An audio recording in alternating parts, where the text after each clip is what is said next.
Orang dari kecil, dari umur 4 tahun ngapalin Quran, 7 tahun udah 30 juz.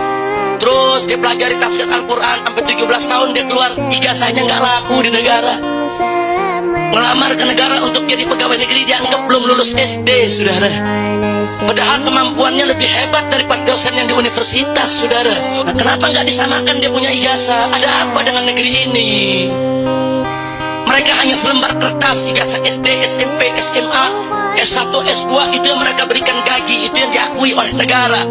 Tapi anak-anak yang tidak punya ijazah, anak-anak pondok pesantren, mereka tidak akui, saudara. Inna lillahi wa inna ilaihi raji'un. Maka itu sistem semacam ini harus kita lawan, saudara.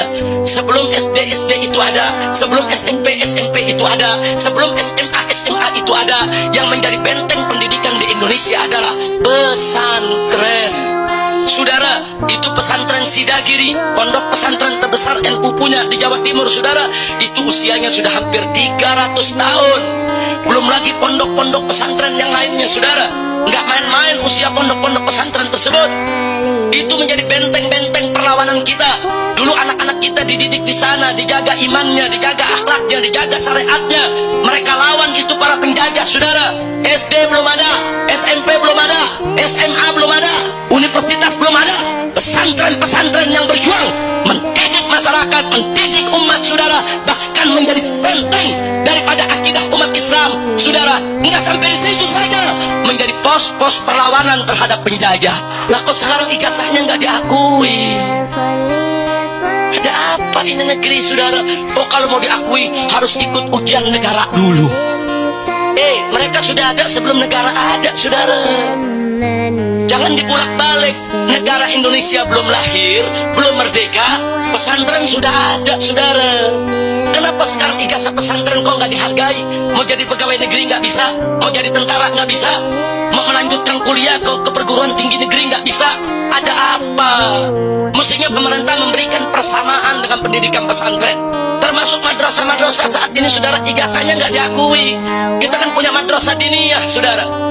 Orang mestinya madrasah diniyah diakui. Orang lulusan madrasah diniyah samakan dengan lulusan SD.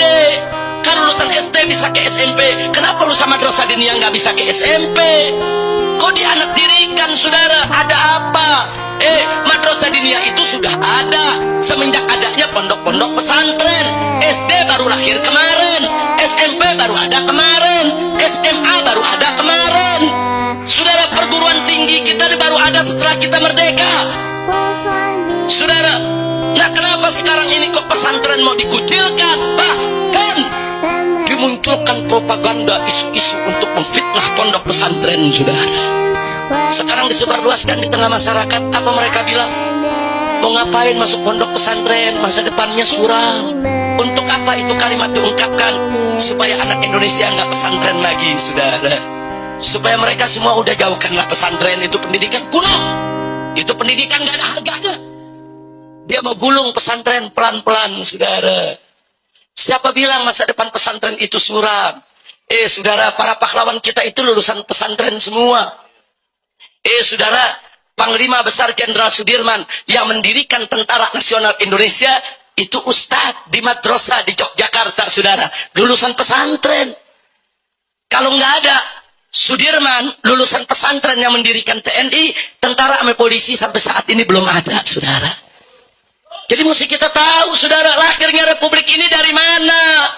Dari perut pesantren, dari perut kiai, dari perut ulama, saudara.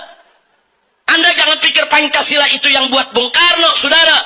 Pancasila itu hasil perdebatan antara Bung Karno dengan para kiai, para ulama. Kiai Haji Wahid Hasyim Asy'ari, saudara, pimpinan NU dan putra pendiri NU. Kiai Haji Abdul Qahar Mudzakkir, sepuh pimpinan Muhammadiyah di tahun 45, saudara. Begitu juga Kiai Haji Agus Salim, saudara, sebagai pimpinan Sarekat Islam, berdebat habis-habisan lawan Bung Karno, saudara. Kenapa? Karena Bung Karno menginginkan Pancasila, sila ketuhanannya nomor 5, bukan nomor 1, saudara. Jadi dalam Pancasila yang dibuat oleh Bung Karno, sila ketuhanan, sila buntut, sila pantat, sila terakhir, saudara. Dilawan oleh para kiai, nggak bisa. Ketuhanan mesti nomor 1, ketuhanan mesti yang ada di atas, ketuhanan harus mengatasi yang lainnya. Baru ketuhanan dinaikkan nomor